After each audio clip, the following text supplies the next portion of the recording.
দেখো ওর দাদাকে কিভাবে সুন্দর করে আদর করছে। দেখো, এই যে দাদার সাথে তুমি কি করছো? হুম, দেখতেছি আমি। উঠো, এদিকে আসো। পুষি,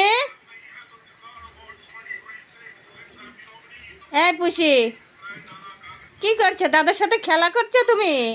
হ্যাঁ, কি করছো? দাদাকে কামড় দিচ্ছ? হ্যাঁ,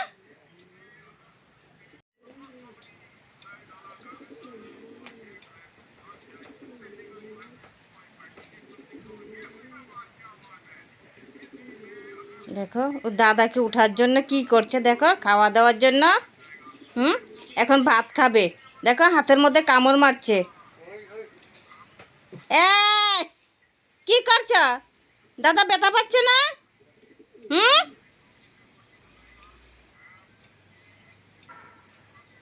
ওকে স্নান করাতে হবে।